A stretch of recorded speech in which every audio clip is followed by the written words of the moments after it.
감사합니다. 특송 감사합니다. 네, 너무너무 멋진 특송이었습니다. 하나님께서 진짜 영광 받으실 줄로 믿습니다.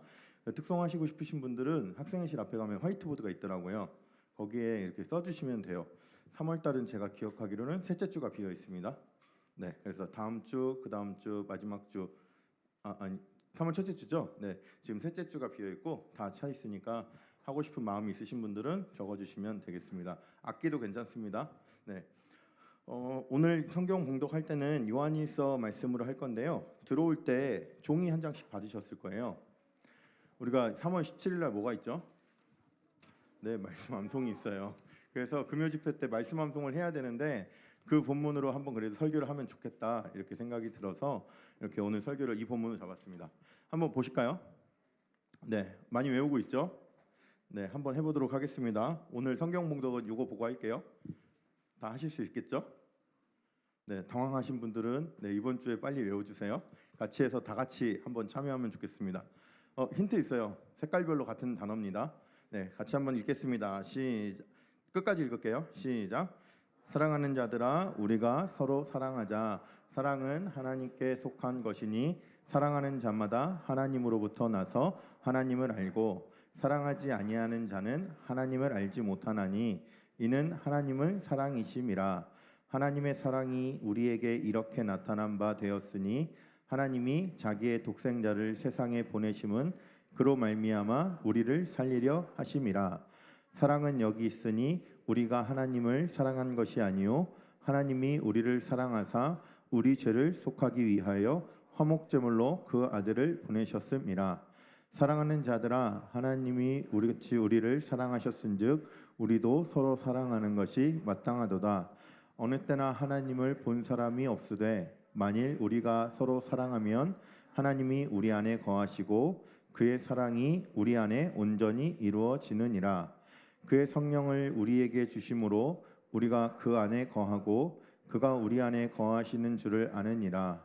아버지가 아들을 세상의 구주로 보내신 것을 우리가 보았고 또 증언하노니 누구든지 예수를 하나님의 아들이라 시인하면 하나님이 그의 안에 거하시고 그도 하나님 안에 거하시느니라.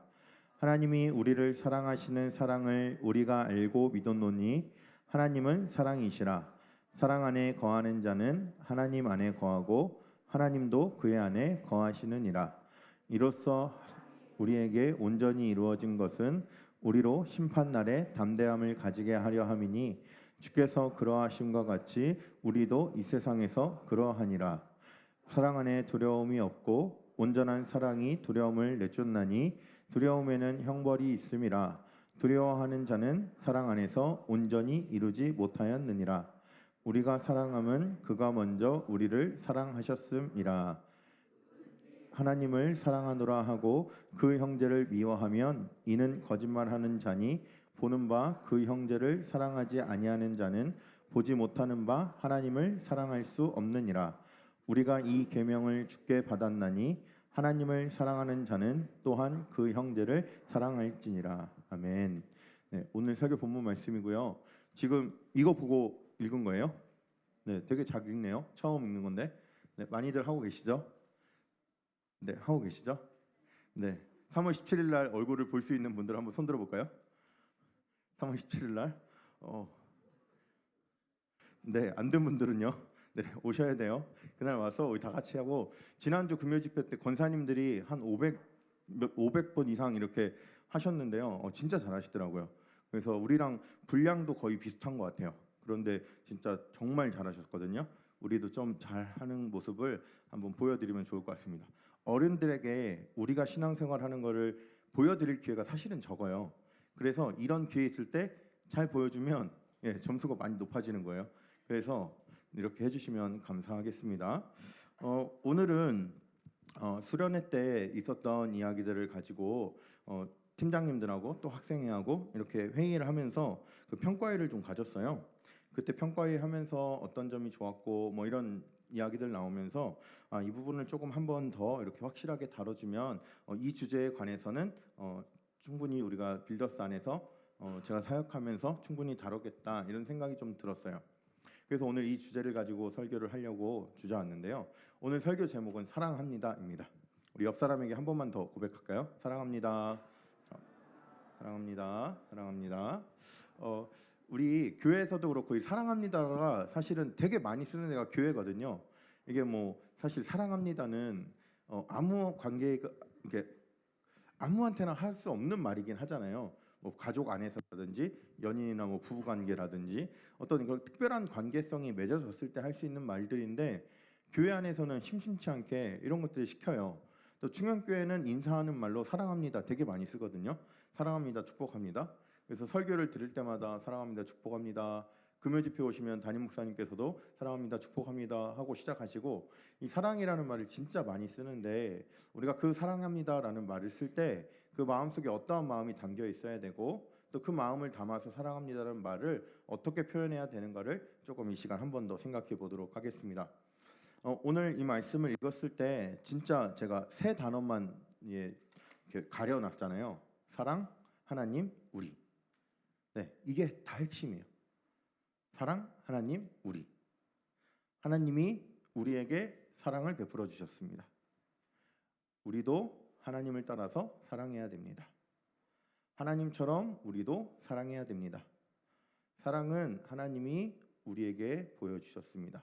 뭐 이렇게 세 단어만 조합해서 어떤 문장을 만들어도 다 오늘 읽었던 설교 말씀, 이렇게 본문 말씀의 그 핵심 요지들을 다 담고 있다고 할 만큼 뭐 세 가지 단어 중에 어떤 게 주어로 들어가든지 뭐 어떤 게 목적어로 들어가든지 어떤 게 서술어로 들어가든지 상관없이 어떤 식의 문장을 만들어도 여기에 다 들어가는 것 같아요. 여기에서의 그 핵심인 것 같아요. 그래서 요한일서를 이야기할 때 가장 먼저 딱 단어 하나로 표현해라 그러면은 사랑이에요. 사랑. 4절과 11절에서 그걸 얘기를 하고 있거든요. 사랑하는 자들아 우리가 서로 사랑하자. 11절에서 우리도 서로 사랑하는 것이 마땅하다. 네. 사랑하자 이렇게 권유했다면 사랑하는 게 마땅해 당연히 해야지 이렇게 강하게 이렇게 요청하고 있는 그런 부분이에요. 이렇게 표현을 이렇게 해온 이유가 있는데요. 저는 이제 성경을 이렇게 좀 구조적으로 이렇게 문단을 잘 구분해서 읽는 걸 좋아하는 편이거든요. 사람마다 좀 성향이 다른데 어떤 분들은 그 안에서 느낌을 찾아가는 걸 중요한 사람도 있고 뭐 여러 가지 방법들이 있어요. 성경을 이해하는 데 있어서 저는 좀 구조를 좋아하는 편이에요. 그래서 딱 보기에 7절에서 사랑하자, 11절에서 사랑하자. 자, 그럼 그 가운데 내용은 어떤 내용이 나올까요?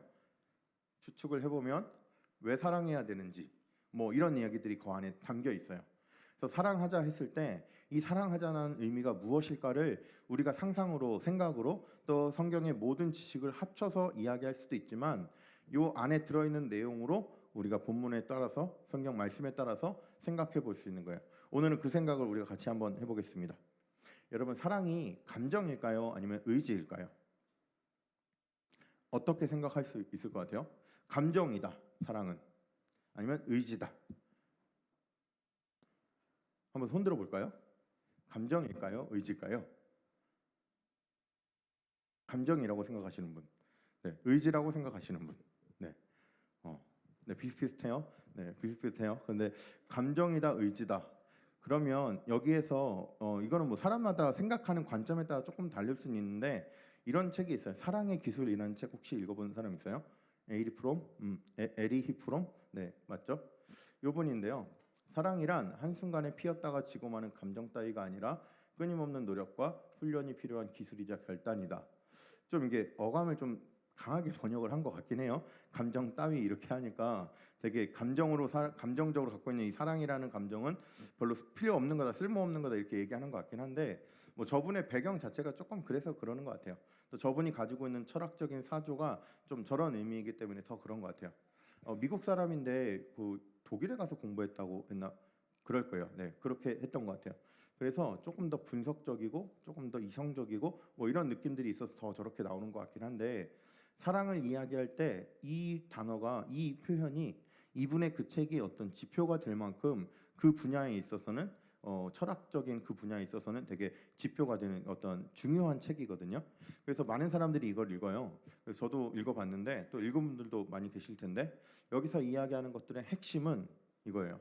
감정 안에 머물러 있는 것은 그것은 사랑이 아니다. 왜 사랑이 아니냐면 감정이 사랑이 아니라는 게 아니라 그것은 온전한 사랑이 아니다. 온전한 사랑이라는 것은 사랑이라는 그 가치가 발현하는 것은 그것들이 드러날 때 이렇게 이런 의미예요. 이런 의미로서 저 책에서 사랑의 기술이기 때문에 사랑을 표현하는 법, 사랑을 나타내는 법을 계속 익혀야 된다 이런 얘기들을 하는 거거든요. 단순하게 감정 속에서 갖지 말고 한번 생각해 볼게요. 하나님은 우리를 감정만으로 사랑하셨을까요? 아니면 의지와 행동을 가지고 사랑하셨을까요? 하나님은 우리를 감정만으로 사랑하는 마음을 갖고 계셨을까요? 아니면 표현으로 가지고 나타내셨을까요? 주무시나요? 네, 생각하고 계시죠? 이런 게 있어요. 하나님이 이 세상을 창조하실 때 창조를 해놓으시고 이것들 돌아가는 법칙들을 다 만들어 놓으시고 여기에서 사랑하는 마음으로 가지고 보고만 계신다 이렇게 생각하는 사람들이 실제로 있어요. 그 사람들을 철학사조에서는 이신론이라고 부르거든요. 그래서 이 세상과 하나님과는 별개예요. 하나님은 진짜 복잡한 이 세계를 정말 복잡한 어떤 시계와 같은 이 세계를 창조해 놓으시고 그것들이 잘 돌아가게 해 놓으시고 잘 돌아가는지를 지켜보고 계신다. 이렇게 생각하는 사람들이 있어요. 이런 것들이 이신론이라고 부르는 그런 철학사주에서는 하나님과의 친밀한 교제가 불가능해요. 왜냐하면 하나님은 저기 멀리 계시기 때문에. 근데 이게 요한일서랑 딱 들어맞거든요. 요한일서를 제가 뭐 3-4번 벌써 설교했으니까 요한일서의 핵심은 영지주의예요. 영적인 것과 이 세계의 것, 물질적인 것들을 구분하고요. 영적인 것과 이 세계의 것을 관계없다 생각하는 사람들이에요. 그래서 이 세계라는 감옥 속에서 물질이라는 감옥 속에서 다 해결해서 영적인 것으로 선의 영역으로 나아가야 된다. 그게 구원이다. 이렇게 생각하는 사람들이거든요. 하나님이 감정적으로 하나님을 사랑하고 계시는 그 감정만 가지고 계셨다는 생각으로 연결되는 거예요. 그러니까 사도 요한은 그게 아니다. 하나님이 이 땅 가운데 오셨다. 오신 예수님 우리가 보았다. 너희도 보았냐? 너희에게도 믿어라. 너희도 만져봐라. 너희도 경험해라. 이렇게 이야기를 하는 거잖아요. 그래서 여기 하나님이 말씀하실 때 하나님께서 사랑하시다 했을 때 그것들을 7절과 11절에서 너희도 사랑해라 이야기할 때 가운데 구절들에서 왜 사랑해야 되는지를 설명을 해주고 있어요. 자, 7절 보세요. 사랑하는 자들아 우리가 서로 사랑하자. 왜냐하면 그 사랑이 뭐냐? 사랑은 하나님께 속한 것이고 사랑하는 자마다 하나님을 알고 사랑하지 않는 자는 하나님을 알지 못한다. 왜냐하면 하나님이 사랑하시기 때문에. 우리가 서로 사랑하자. 왜냐? 하나님이 사랑이시기 때문에. 자, 그 다음 구절을 한번 볼게요. 9절 같이 한번 읽겠습니다. 시작. 하나님의 사랑이 우리에게 이렇게 나타난 바 되었으니 하나님이 자기의 독생자를 세상에 보내심은 그로 말미암아 우리를 살리려 하심이라. 하나님의 사랑이 우리에게 나타났다. 우리는 사랑을 해야 되는데 왜냐하면 하나님이 사랑이시기 때문에 그렇다. 하나님이 사랑이시라는 사실이 왜 우리가 서로 사랑해야 되는지를 말해주는 근거가 되냐면 하나님이 그 사랑을 우리에게 나타내 주셨기 때문이다. 나타내 주신 게 뭐냐? 바로 독생자 예수 그리스도다. 예수님을 믿는 사람은 하나님 안에 거하는 거다. 하나님 안에 거하는 사람은 그도 하나님 안에 거하는 사람은 그 안에 하나님이 계시는 거다. 그러니까 하나님이 계심으로 우리 마음속에 사랑이 있으므로 그 사랑이 드러나야 된다라는 것을 이야기하는 게 요한 1서의 핵심이에요. 오늘 설교의 그 핵심이에요. 자, 그러면 하나님께서 이 세상에 나타나신 바 되었다 했을 때 나타나셔서 무슨 일을 하셨는가? 이게 10절 말씀이거든요. 9절하고 10절 연결돼서 하는 말씀이거든요. 하나님이 자기의 독생자를 세상에 보내심은 그로 말미암아 우리를 살리게 하시려 합니다. 사랑은 여기 있으니 우리가 하나님을 사랑한 것이 아니요 하나님이 우리를 사랑하사 우리 죄를 속하기 위하여 화목제물로 그 아들을 보내주셨다. 하나님이 나타나신 게 그 나타나심이 어떻게 나타났냐면 하나님의 독생자이신 예수님을 이 땅에 보내주신 것으로 나타났다. 예수님께서 이 땅에 오심으로 말미암아 우리의 모든 죄를 용서하기 위해서 죄를 용서할 뿐만 아니라 하나님과 이웃과 형제들 간의 관계를 화목하게 하기 위해서 화목 제물로 그 자신 스스로 드리시게 되었다. 예수님께서 우리를 위해서 십자가에서 죽으셨다는 그 사실이 하나님은 사랑이시라는 것을 보여주는 것이고 하나님은 사랑이기 때문에 그가 우리 안에 있을 때 우리도 하나님 안에 있을 때 우리 역시도 하나님의 사랑을 드러내야 된다. 이것을 지금 이야기하고 있습니다. 우리가 지금 제가 이 요한일서를 가지고 벌써 수련회까지 합쳐 4번 뭐 아침 경건회 뭐 다 하면은 여러 번 설교를 했는데요. 우리는 계속 사랑에 대해서 이야기하고 있잖아요. 저는 지금 성경 말씀을 가지고 설교를 하는 걸까요? 아니면 사랑이라는 특별한 특강을 하고 있는 걸까요? 인문학적 강의를 하는 걸까요? 제가 지금 성경 말씀을 가지고 목사로서 설교를 하고 있는 내용일까요? 아니면 인문학적인 내용을 가지고 어떤 특강을 하고 있는 내용일까요? 이 둘은 어떻게 차이가 날까요? 만약 대학에서 어떤 특강 가지고 사랑이라는 주제의 특강으로 어떤 연사를 모셔서 하는 내용과 제가 하는 내용의 핵심적인 차이는 어디에서 날까요? 그분도 분명히 우리가 서로 사랑해야 됩니다. 뭐 이런 얘기 할 거예요. 서로 간의 관계성에 있어서 사랑을 표현하고 뭐 이런 걸 할 거고요. 왜 사랑이 고귀한 가치인지를 이야기하고 다 할 거예요. 그런데 제가 하는 것과 그런 사람들이 하는 것과 어떤 본질적인 기본적인 차이가 있을까요? 하나님은 사랑이시다. 여기에서 본질적인 차이가 있어요. 왜냐하면 하나님은 사랑이시다라는 것으로부터 시작하는 사랑을 저는 이야기하고 있고요. 성경 말씀이 아닌 일반 인문학 강의에서 사랑을 이야기할 때는요. 그냥 사랑이라는 그 감정 혹은 사랑이라는 어떤 것에 대한 가치 혹은 인간으로서 기본적으로 해야 될 어떤 본능적인 어떤 그 무언가 그걸 이야기하고 있어요. 여기서 여러분들이 이 설교를 듣고요. 그런 강연을 듣고 느끼는 느낌과 동일한 걸 느끼면 안 돼요. 그런데 동일한 걸 느껴야 돼요. 요한일서가 계속 이런 식으로 표현하거든요. 이건데 이거 아니고 이거 아닌 것 같은데 이거고 계속 이런 식으로 표현을 왔다 갔다 해요. 저도 똑같이 표현을 계속 하고 있거든요.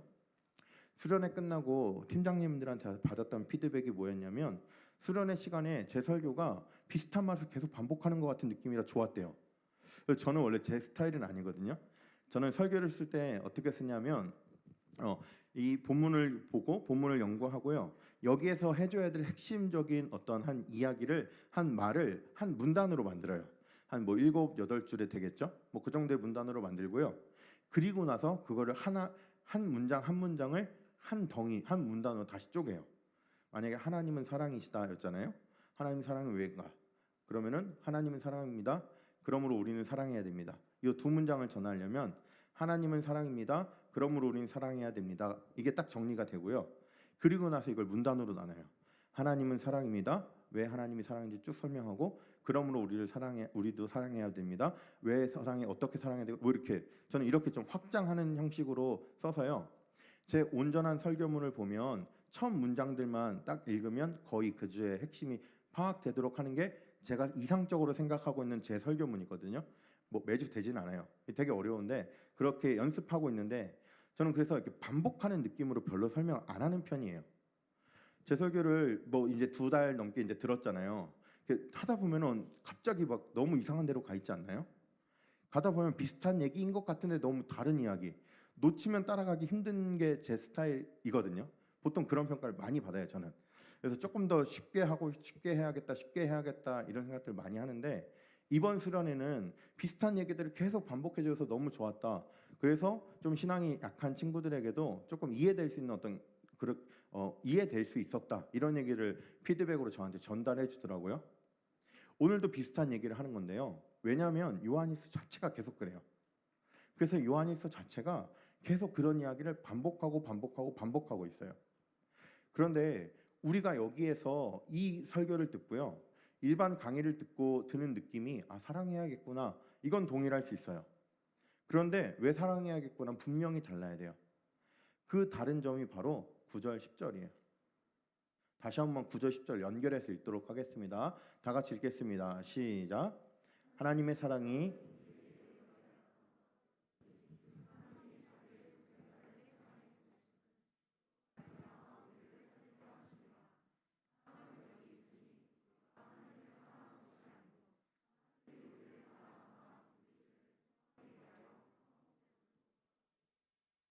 아멘. 여러분들에게 9절과 10절의 말씀을 읽었을 때 아멘이라고 우리의 신앙에 동의가 있어야지만 제 설교가 인문학적 강의가 아니라 설교가 될 수 있어요. 이 세상 사람들이 더 강의를 잘하시는 분들이 사랑하도록 사랑을 표현하도록 하는 강의를 더 잘해줄 수 있어요. 그런데 저와 하는 것과의 본질적인 차이는요.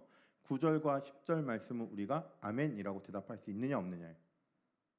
제가 수련회를 통해서 빛 가운데 누리는 사랑의 사귐을 이야기할 때 하나님과의 사랑의 사귐, 빌더스와의 사랑의 사귐을 이야기할 때 그것이 아예 전제가 돼 있는 것은 9절과 10절을 우리가 모두 아멘이라고 대답할 수 있다는 전제였어요.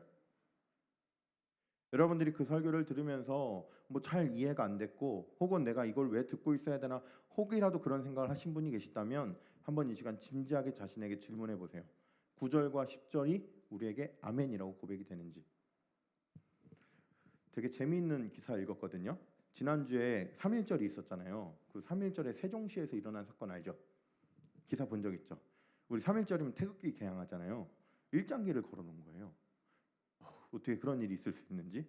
그리고 또 이제 그래서 그 사람들한테 뭐 내려라 뭐 하면서 뭐 법적으로는 문제 없다 이런 얘기 나오다가 뭐 그날 그 사람들이 항의 방문한 장면이 촬영된 동영상을 봤거든요. 그 동영상을 다 보진 않았는데 거기 기사 내용 중에 뭐냐면 막 항의를 하니까 집 안에서 그 일장기를 걸어놓은 사람이 이렇게 얘기를 해요. 유관순이 실제 인물입니까? 이렇게 물어봐요. 그건 너무 이게 한국인으로서 역사의식이 너무 없는 사람인 것 같아요.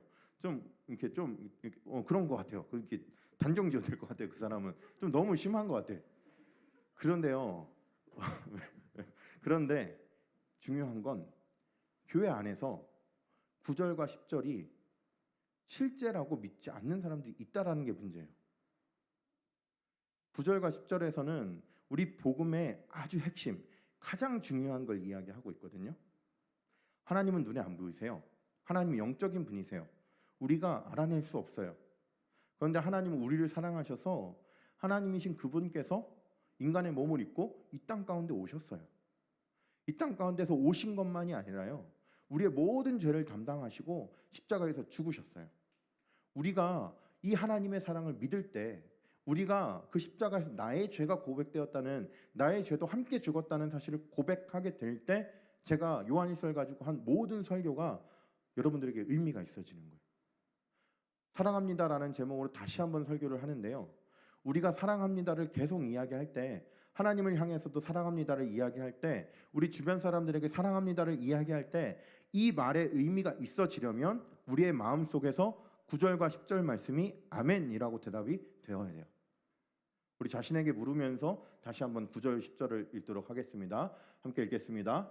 하나님의 사랑이 우리에게 이렇게 나타난 바 되었으니 하나님이 자기의 독생자를 세상에 보내심은 그로 말미암아 우리를 살리려 하심이라.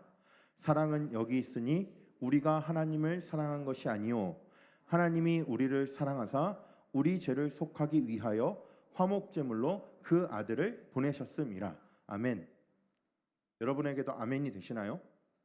여러분에게 이 아멘이 되셔야지만 이 자리에서 듣는 이 사랑합니다라는 설교가, 저에게 들었던 요한일서와 관련된 모든 설교가 여러분들이 지금까지 들어왔던 또 앞으로도 들을 하나님을 사랑해야 됩니다, 이웃을 사랑해야 됩니다라는 성경 말씀이 여러분의 인생 가운데 의미 있는 말씀이 됩니다.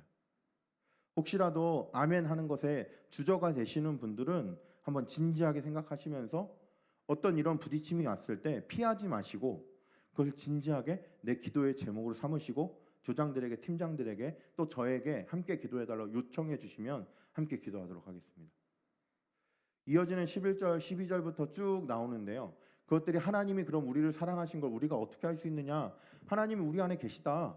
하나님이 우리 안에 계시다는 것은 성령께서 그것들을 알려주신다. 성령님이 우리 안에 계시면 우리 안에 하나님이 같이 계시는 거고, 성령님을 통해서 우리가 하나님 안에 계시다는 것을 확인하는 거다. 성령님을 믿는 사람들은 독생자 예수 그리스도를 믿는 믿음 가운데 사는 사람이고, 예수님을 믿는 사람은 하나님이 우리 안에 거하고 우리도 하나님 안에 거하는 거다. 이 얘기를 계속하고 있습니다. 여기서의 핵심이 바로 성령님이세요. 하나님은 우리를 사랑하셔서 그의 본체를 버리시고 독생자 예수 그리스도로 성자로서 이 세상에 나타나셨잖아요. 그 성자께서 우리 마음속에 거하심으로 우리가 믿음으로 아멘 할 수 있게 만드시는 분이 바로 성령님이라는 겁니다.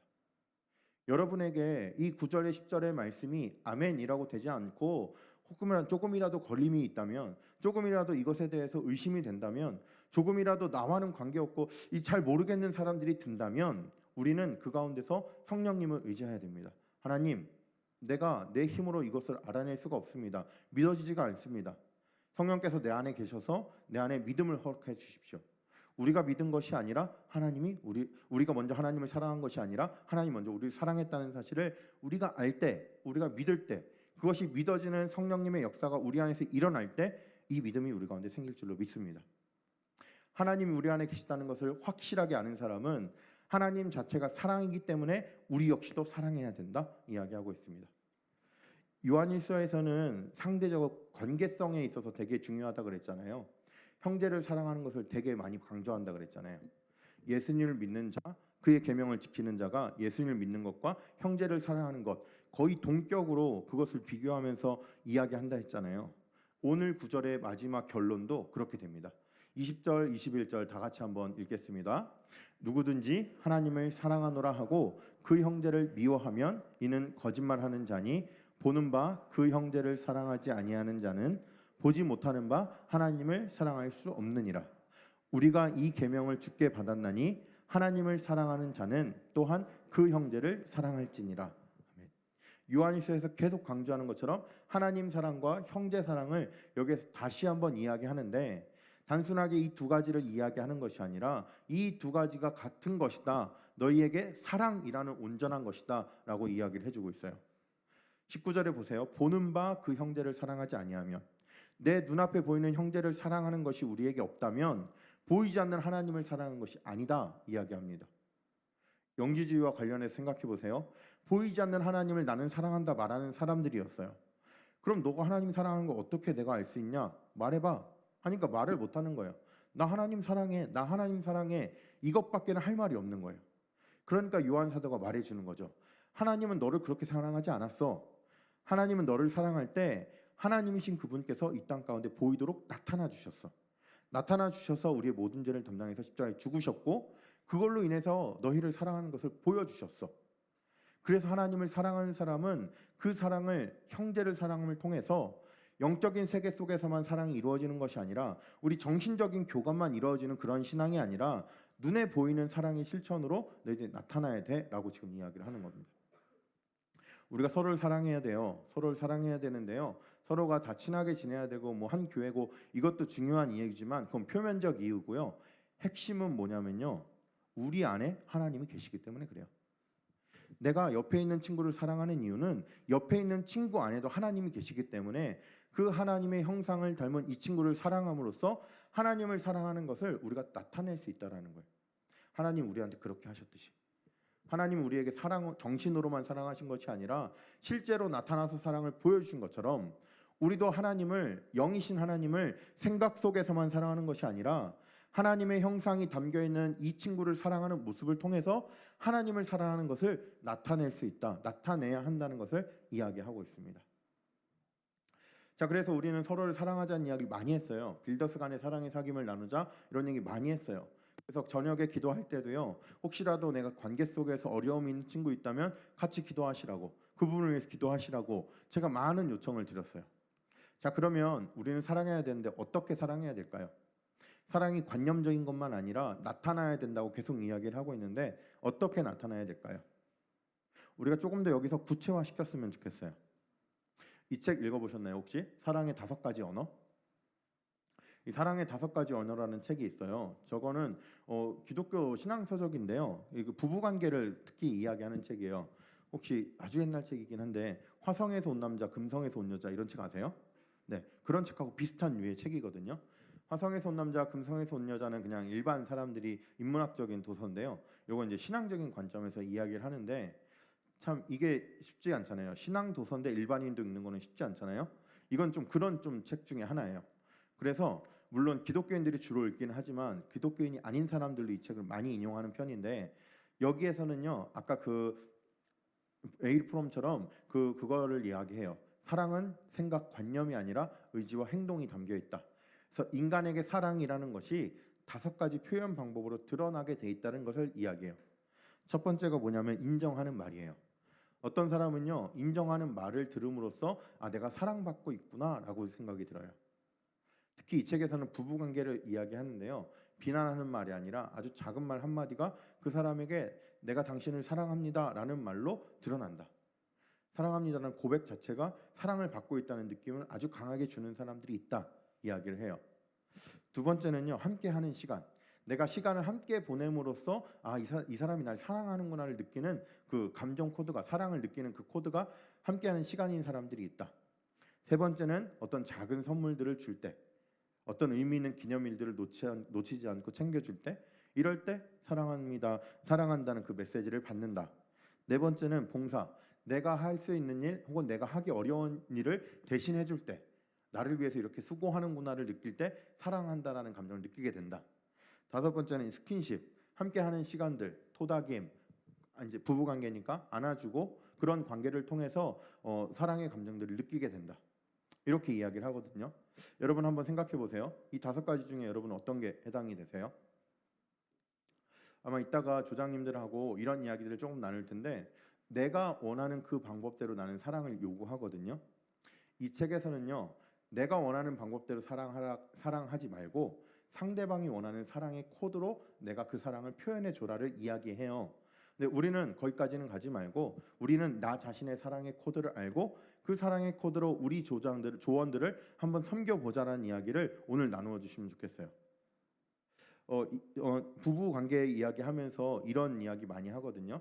정말 부부라는 게 정말 뭐 이렇게 전혀 다른 사람이 같이 모든 인생을 함께 하게 되잖아요. 제가 제 아내를 제가 21살 때, 제 아내가 20살 때 만났어요. 저는 학교 02학번이에요. 제 아내는 03학번이고요. 같은 과였어요. 그때만 하더라도 지금 왜요? 나이가 너무 많아요? 적어요? 네. 02학번 03학번인데요. 0203 등교 있죠. 네. 0203학번인데요. 저희 학교가 조금 이렇게 디지털화가 덜 됐어요. 그래서 2002년도면은 PC방 엄청 많을 때잖아요. 근데도 대학 원서 접수를 인터넷으로 안 됐어요. 그래서 직접 들고 와야 됐어요. 뭐 그랬던 이유가 뭐 몇 가지가 있긴 한데, 뭐 교회에서 서류를 받아야 되니까 교회가 전산화가 안 되니까 그러긴 했는데, 어쨌든 그래서 제가 이제 그걸 도우미를 했어요. 제가 이제 1학년 마치고 2학년 올라갈 때 도우미를 해서 이제 하는데, 제 아내가 이제 접수를 하러 온 거예요. 무슨 과 접수하세요? 했는데, 여자들은 대부분 자매들은 유아교육과나 뭐 음악과 이런 쪽이거든요. 저희 학교는. 근데 신학과를 접수하러 왔대요. 그래서 깜짝 놀라잖아요. 신학과 남자애들 한 10명이 붙었죠. 그래서 도와드리겠다고. 그래서 도와드리면, 그러면서 이제 딱 처음 이제 제 아내를 만났었거든요. 그리고 나서 대학 때는 진짜 친하게 지냈어요. 진짜 친한 친구였어요. 그러니까 한 살 차이 났는데 되게 친하게 지내는 사이였는데, 그러고 나서 한 저희가 10년 정도를 친하게 지냈거든요. 그 제가 지금 21살 1월 달에 이제 대학 접수할 때 만났으니까 제가 29살, 30살이 됐는데, 30살이니까 딱 10년, 이제 9년, 10년 됐잖아요. 30살 1월이 됐는데, 제가 30살까지 이루고 싶은 목표들을 좀 세워놓은 게 있었거든요. 군대에서 23살 때 나는 30살까지 이런 걸 해야겠다라고 세워놓은 게 있었는데, 그 중에 하나가 30이 넘어가기 전에 결혼을 해야겠다였어요. 그러니까 이게 내가 이 목표 리스트를 다시 한번 보는데, 새해가 됐으니까 한 번씩 보잖아요. 그런 거 보는데 다 실패했어. 가능성이 있는 게 다 실패했어. 그때 뭐 30살 전에 대학원을 졸업하고 뭐 이런 계획들이 있었는데, 그때까지 입학을 못 하고 있었거든요. 그래서 저 대학원을 사수했어요. 그래서 대학은 이제 한 번에 들어갔는데 대학원을 사수해서 네, 힘들었죠. 그런 그 리스트에 분명히 30이면 졸업을 했어야 되거든요. 그 심지어 졸업하기 전에 1년 단기 선교 갔다 와서 졸업이었어요.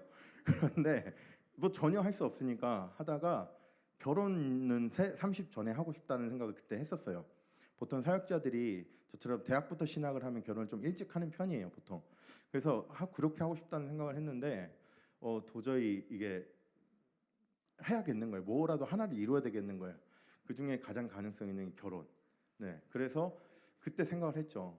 누구랑 결혼하면 될까? 네, 당연히 여자친구는 없었고요. 네, 누구랑 결혼하면 될까? 그랬는데 제 아내가 그때 딱 떠오른 거예요. 이 친구 참 뭐 이렇게, 그때까지만 해도 뭐 이성적인 감정은 사실 없었어요. 그랬는데 이 친구라면 인생을 같이 살아도 꽤 의미 있는 인생을 살 수 있겠다 싶어서 1월 10일, 네, 1월 10일 날 저녁 때 전화해서 뭐 해? 나와봐. 그렇게 했죠. 그리고 나서 그리고 나서 무슨 전에 한번 얘기했죠. 얘기하지 않았나? 안 얘기했어요? 내가 어디서 얘기했는데 이거? 어디서 얘기했는데 그래서 제가 보통 무슨 말을 했을까요 그때? 사귀자 했겠죠? 네, 근데 사귀자고 안 했어요. 뭐라고 했냐면 결혼하자 그랬어요. 네, 그래서 사귀는 거 없이 그래서 만나서 그냥 어제까지 친구였고요. 오늘 친구로 뭐 해? 심심한데 커피 한잔 하자. 만나서 그 대뜸 결혼하자라고 했거든요. 제 아내가 뭐라고 했을까요? 싫다고요? 네, 그럴 리가요. 네, 그럴 리가요. 어, 네, 그 사실은 요 앞에 이야기가 하나 더 있는데 제 아내가 그 전에 여름에 저한테 결혼 을 했었어요. 제가 심지어 거절했었어요. 자, 네. 아, 네, 지금 인터넷 송출이 안 되기 때문에 제가 마음대로 얘기할 수 있어요. 그래서 어, 이 얘기는 사실 아내랑 이제 비밀로 하는 이야기인데 뭐 가끔 이야기해요. 근데 제 아내 보신 분 있으시죠? 네, 상당히 괜찮거든요. 네, 왜요? 내 아내인데 내가 괜찮다고 해야지. 네, 되게 괜찮아요. 되게 예쁘고요. 되게 사랑스러워요. 네, 좋은데요. 제가 그거를 그때는 그게 아니었나 봐요. 그 결혼할 준비, 마음 뭐 이런 게 아니었나 봐요. 그래서 여름에 제가 한번 애둘러 거절을 했던 적이 있어요. 그래서 뭐 아무튼 난 안 받아줄 거라고도 생각을 하면서 이제 얘기를 하긴 했는데 그래서 그 다음 날부터 저희는 결혼 준비를 시작했어요. 네. 되게 이상하죠. 네, 연애가 별로 결혼 준비가 연애였어요. 그렇게 연애를 했는데요. 얼마 전에 11월 저희가 24일이 결혼 기념일인데요. 작년에 11월 24일 날이 저희가 그 저쪽 교회를 이제 사임 인사를 하고 이쪽 교회에 와서 이제 이사만 해놓은 상태였어요. 이사만 해놓고 이제 부임하기 전에 그런 상태였는데 결혼 기념일이니까 이렇게 우리가 같이 시간을 보내는데 저희가 결혼한 지가 10년이 된 거예요. 그러니까 20살 때 알아서 30살에 결혼하고 이렇게 40살이 된 거니까 10년이 된 거예요. 그래서 이게 되게 신기했거든요. 그러면서 이제 이런저런 이야기를 그때 많이 나눴는데 그때 대화를 하면서 참 비슷하면서도 많이 다른 사람이다라는 생각들을 많이 했고요. 그 다음에 제가 아는 원래 알고 결혼했던 그 모습과 내가 제대로 알지 못했구나를 느끼는 것이 많았고 제 아내도 역시 저한테도 그런 느낌들이 있었고 그러면서 요 이야기 내가 이 얘기를 왜 이렇게 많이 했는지 모르겠는데 내가 사실은 이야기할 것은 사자랑 소 결혼 이야기였거든요. 사자랑 소 이제 부부관계 이야기할 때 서로 다른 사람이 그렇게 만나요. 저도 20살 때까지 서로 전혀 모르게 살던 사람이잖아요. 30살 결혼하기 전까지 저는 연애가 없었으니까 그냥 각자의 삶을 살때 조금 친한 정도였거든요. 그런데 결혼하자라고부터 전혀 다른 사람이 만나 살아가는 게 사실은 결혼이잖아요. 뭐 연애를 하면서도 그런 감정 많이 느끼잖아요. 참 나랑 다르구나.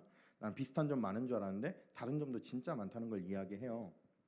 부부관계 강의할 때 그 이야기 많이 하거든요. 이렇게 우리가 결혼하게 되는 관계들은 정말 사자랑 소가 만나서 사랑에 빠지는 것 같다. 진짜 다른 사람. 화성에서 온 남자, 금성에서 온 여자 이런 것처럼 전혀 다른 세계에 살던 두 사람이 만나는 거다 이야기를 해요. 사자가 정말로 부인 소를 사랑하니까 정말 맛있는 음식을 대접하기 위해서 용맹스럽게 사냥해서 고기를 갖다 줘요. 소가 못 먹죠. 소는 남편을 위해서 정말 열심히 요리를 해서 정말 맛있는 풀로 만든 음식들을 내놔요. 사자는 못 먹죠. 참 마치 이것과 같다. 부부의 관계가. 그러면서 소통이 필요하다는 이야기를 하는데요. 우리가 지금 하나님과의 사랑 그리고 빌더스와의 사랑 이야기를 할 때요. 이런 걸 보면은 나는 함께하는 시간이 제일 중요한데 상대방은 선물이 중요한 거야. 내가 같이 있어주려고 하면은 상대방은 별로 그것에서 소중함을 못 느끼는 거야. 그럴 때 우리는 우리의 것이 아니라 상대방 입장에 맞춰서 사랑을 표현해라. 이게 이 책에서 이야기해요. 여러분 우리가 형제를 사랑한다 했을 때 빌더스를 사랑한다 했을 때요. 우리가 우리식의 방식을 표현할 때요. 우리 상대방 내가 사랑을 표현을 받는 입장이라면 나와 다른 방식일 수도 있다는 것을 인정하고 우리 안에서 그러한 교감이 일어났으면 좋겠고요. 사랑을 표현할 때요. 나만의 방식이 아니라 내 스타일대로만 하는 것이 아니라 저 사람의 사랑의 코드는 저거니까 내가 그렇게 표현을 해줘야지라고 성숙한 문화가 우리 안에 일어났으면 좋겠어요. 우리는 사실은 이 안에 완전 뼛속까지 원수인 사람은 없어요. 어느 순간 우리의 마음이 틀어졌을 수는 있거든요. 그런데 그 틀어짐 자체가 잘 생각해 보세요. 정말 나에게 어떤 큰 문제를 일으켰기 때문에 틀어진 거 아니거든요. 물론 그런 경우도 가끔 있지만 대다수의 관계의 문제는 그게 아니에요. 나는 함께하는 시간으로 사랑을 표현했는데 저쪽에서는 내일 하고 싶은 거예요. 내일 하고 싶다. 정해진 스케줄에 따라서 만나서 한번 시간을 보내고 싶은 거예요. 그게 안 맞아서 틀어져요. 나는 선물을 자꾸 주는 게 내 사랑의 표현 선물을 주는데요. 저쪽에서는 선물이 별 의미 없어요. 귀한 줄도 몰라요. 내가 의미 있게 담아서 준 선물이 어느 날 보니까 땅에 떨어져 있어요. 저 사람은 선물이라는 코드가 전혀 아니니까. 이렇게 이런 이 표현의 방식의 차이로 우리는 어려워지는 경우들이 참 많아요. 그러니까 우리가 표현할 때 내 표현으로 하고 상대방 입장에선 나와 다른 표현이지만 저 친구의 사랑의 표현인 거라 이해해 줘야 되고요. 내가 표현할 때도요. 조금 더 성숙했으면 내 스타일만으로만 고집하는 것이 아니라 저 친구의 스타일이 뭐구나를 이해하고 그 스타일로도 표현해 줄 수 있어야 돼요. 우리는 빌더스 안에서 사랑의 사귐을 이야기하고 있어요. 또 한 번 사랑을 결심하셨죠. 이 결심에서 한 걸음 더 나가서 우리 관계를 생각하면서 나와 다른 한 인격을 생각하면서 저 인격에 맞춰서 내가 사랑을 표현해 주자라는 것이 우리 안에서 일어나서 우리 빌더스 안에서 사랑합니다라는 것이 단순하게 말로만 우리 혀로만 이루어지는 것이 아니라 행함과 진실함으로 우리 서로를 이해하는 그 폭넓은 마음 속에서 이루어졌으면 좋겠습니다. 오늘 GBS를 하면서요. 이 부분을 깊이 다뤄주시면 좋을 것 같아요. 한번 무엇을 실천할지를 구체적으로 나타나셔서 구체적으로 한번 실행해 보셨으면 좋겠어요. 그런데 제가 설교를 하면서 요한일서 설교하면서 형제 사랑을 이야기할 때 형제 사랑만 이야기하진 않았어요. 그 반대로 하나님의 사랑을 이야기했거든요. 지금도 우리의 실천에 있어서 하나님의 사랑을 한 번 더 이야기할 텐데요. 이 5가지 중에서 내 사랑의 코드를 한번 생각해 보세요. 내 사랑의 그 코드로 하나님의 사랑을 나는 느끼고 있으신가요? 나는 하나님께 내 사랑의 코드로 하나님께 드리고 계신가요? 이것 또한 우리한테 되게 중요한 문제예요. 어떤 사람은 스킨십이 사랑의 코드인 사람은요. 하나님과의 스킨십이 계속 있어야 돼요. 물론 하나님이 물질적 존재가 아니시기 때문에 만질 수는 없지만요. 함께 어깨동무를 할 수 없지만요. 하나님은 영적으로 내 마음을 만져주신 것을 계속해서 느끼셔야 돼요. 아바 아버지라는 찬양 속에 그런 거 나오잖아요. 주는 내 마음을 만지시고. 근데 이게 스킨십이 코드인 친구들은 그게 무엇인지 분명히 알아요. 그 느낌들이 어떤 느낌들인지 알아요. 뭐 상대적으로 이렇게 아는 것이 상대적으로 더 잘 다가오고 덜 다가오고의 문제이겠지만 그런 식으로 하나님이 내 마음을 만지신다는 것들을 되게 많이 느끼셔야 돼요. 저는 저 5가지 중에서 저의 사랑의 코드는 어제 뭐 이렇게 테스트를 같이 해봤는데 저는 스킨십이거든요. 저 5가지 중에서. 그런데 하나님과의 어떻게 이 스킨십이 일어나는가를 저는 생각해봤어요. 어제 생각해보니까 가장 최근에 있어놨던 스킨십이 뭐냐면 제가 지난주에도 아마 비슷한 얘기들을 했던 것 같은데 우리가 수련회 때 기도회 하면서 여러분들을 위해서 계속 기도하는데 저한테도 이제 기도 제목들이 오잖아요. 느낌이 오고 하나님께 기도하고 싶은 내용이 생각나잖아요. 그때 잠시 기도하는데요. 하나님 목회자들 사이에서 일어나는 이렇게 뭐라고 그러죠? 유행하는 뭐 그런 말들 중에 하나가 뭐냐면 목사의 신앙의 크기에 따라서 교회의 신앙의 크기가 결정된다. 이런 얘기들 많이 하거든요. 그래서 우리 스스로 하나님 앞에 더 바르게 서 있어야 된다는 얘기들 우리 스스로 이제 목회자들 사이에서 이런 대화들을 많이 해요. 그 목회학 시간에도 그런 이야기들 하면서 우리의 경건이나 신앙에 대해서 많이 이야기를 하시는데 그 말이 그 순간 되게 떠올랐어요. 그래서 청년들이 계속 기도를 하고 있고 제가 앞에서 기도를 하고 있는데 제 신앙의 크기만큼 진짜 여러분들이 성장할 수 있겠구나. 왜냐하면 제가 그 다음의 세계를 보여줘야 되는데 그것을 보여주지 못하면 잘 따라와서 신앙이 성장했을 때 내 수준밖에 안 되겠구나 이 생각이 딱 들면서 하나님 저도 하나님을 더 깊이 사랑하게 해주셔서 하나님과의 더 깊은 사랑의 사귐을 누릴 수 있도록 해주세요라는 기도를 그 순간 하면서 하나님이 제 마음을 확 만지시는 느낌들을 받았거든요. 그러면서 저도 그 시간에 결단을 했었어요. 하나님 내가 하나님과의 사랑을 더 누리겠습니다. 지금보다 더 누리겠습니다. 이런 하나님과의 이런 교감들이 여러분의 모습을 가지고 나타나셔야 돼요. 함께하는 시간이 중요하신 분들은요. 교회와 함께하는 시간이 점점 늘어나고 있어야 돼요. 신앙의 깊이가 따라서. 뭐 환경 때문에 직업 때문에 어쩔 수 없이 할 수 없는 상황일 때는요. 내 삶의 현장에서 내가 하나님과 보내는 시간이 더 많아져야 돼요. 진짜 시간을 쪼개서 그걸 쓸 수 없으면요. 이동하는 버스 안에서라도 하나님을 충분히 생각해서 하나님과의 시간을 보내셔야 돼요. 하나님과 그런 뭐 인정하는 말이라면 내가 하나님께 기도하는 내용들 속에서 내가 바라는 것만 기도하는 것이 아니라 내가 하나님의 어떠하심을 고백하는, 하나님은 어떤 분이십니다. 하나님은 이렇게 이렇게 일해 주셨습니다. 하나님이 일하심을 고백해 드리는, 인정해 드리는 그러한 고백도 우리 안에 점점 더 풍성하게 일어날수록 우리의 신앙은 계속 깊어지는 거예요. 사랑의 5가지 언어가 우리 주변 사람들, 인간관계 속에서만 일어나지 않고요. 하나님과의 관계 속에서도 일어나셨으면 좋겠습니다. 여러분들에게 가지고 있는 코드가 무엇인지를 한번 생각해 보시고 테스트 같은 것도 한번 해보시고 거기서 나타나는 코드로 나는 정말 하나님을 사랑하고 있는가도 같이 한번 돌아보면서 사랑합니다라는 고백이 우리 빌더스를 향해서는 말로만 하는 고백이 아니라 실제로 행하는 사랑의 고백이 되면 좋겠고요. 하나님을 향해서도 그냥 우리가 의뢰의 교회에 사는 고백이 아니라 정말 내 삶을 들여서 하나님을 사랑하는 그러한 고백이 되면 좋겠습니다. 우리 시간 같이 한번 찬양하면서 우리의 마음의 다짐을 좀 세웠으면 좋겠어요. 그 사랑 얼마나 다 표현 못해도 표현하리라. 다 고백 못해도 나 고백하리라.